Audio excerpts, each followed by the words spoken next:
Hello everyone, this is సంధ్య. ఈరోజైతే ఎంతో టేస్టీగా సేమియా పులావ్ని అయితే తయారు చేసుకుందాం. దీనికైతే ఒక గ్లాస్ సేమియా తీసుకుంటున్నాను.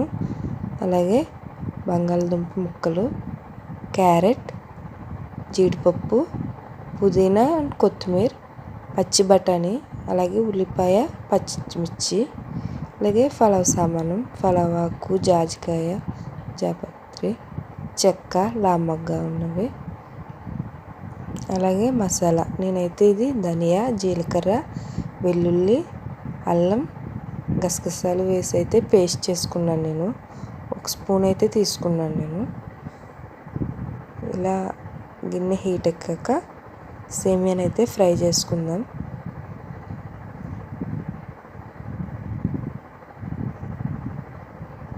ఇలా కొంచెం బ్రౌనీ కలర్లో వచ్చే వరకు అయితే ఫ్రై చేసుకుంటే సరిపోద్ది. దీన్ని అయితే ఇప్పుడు ఒక గిన్నెలోకి తీసుకున్నాను. నెక్స్ట్ అదే కడాయిలో ఆయిల్ వేసి ఫస్ట్ అయితే జీడిపప్పును ఫ్రై చేసుకోండి. ఫ్రై చేసుకుని పక్కన పెట్టుకోండి. నెక్స్ట్ వచ్చేసి పులావ్ సామాను అనేది వేసి ఫ్రై చేద్దాం.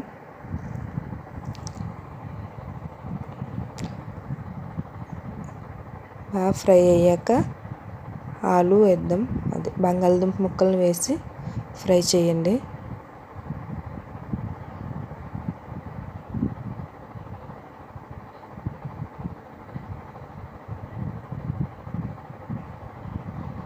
నెక్స్ట్ వచ్చేసి క్యారెట్ని కూడా వేసి ఫ్రై చేయండి.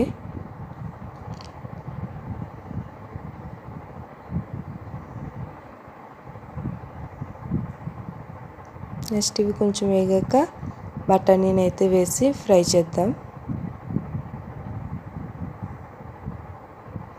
ఇదంతా మీడియం ఫ్లేమ్లో పెట్టి అయితే ఫ్రై చేయండి.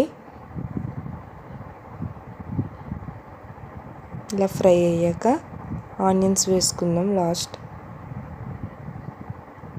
ఆనియన్స్, పచ్చిమిర్చి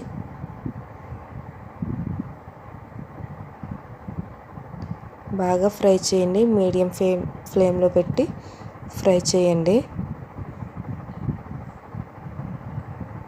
ఇదిగోండి, ఇలా ఫ్రై అయిన తర్వాత మనమైతే మసాలా పేస్ట్ని తీసుకున్నాం కదా, దాన్ని వేసి ఫ్రై చేద్దాం.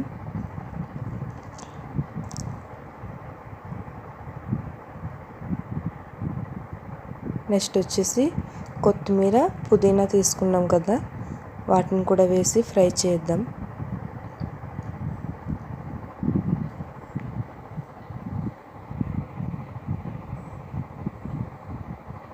ఇలా ఫ్రై అయ్యాక ఇందులోకి అయితే తగినంత సాల్ట్ని యాడ్ చేసుకోండి.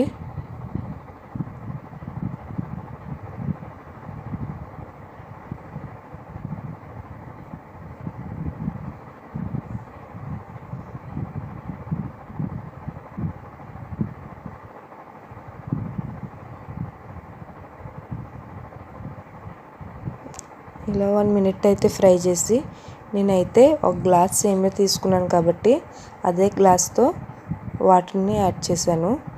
గ్లాస్ సేమియాకి ఒక గ్లాస్ వాటర్ సరిపోతుంది. ఎక్కువైతే వేయద్దు, సేమియా మెత్తగా వచ్చి పులావ్ అయితే బాగా రాదు. గ్లాస్కి గ్లాస్ వాటర్ సరిపోతుంది.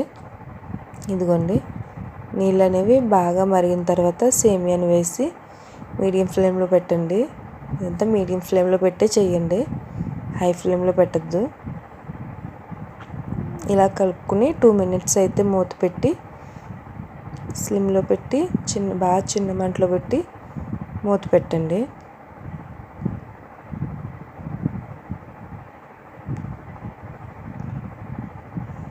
ఇదిగోండి,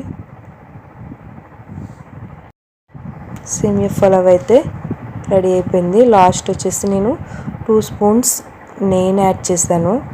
సేమియా అనేది అతుక్కోకుండా ఉండడానికి నెయ్యిని యాడ్ చేసి సర్వింగ్ ప్లేట్లోకి తీసుకోండి.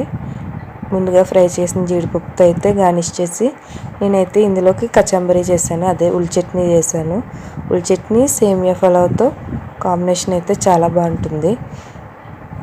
నా వీడియో మీకు నచ్చినట్లయితే నా ఛానల్ సబ్స్క్రైబ్ చేసుకోండి. మీకు తెలిసిన వాళ్ళకి షేర్ చేయండి. Thank you friends.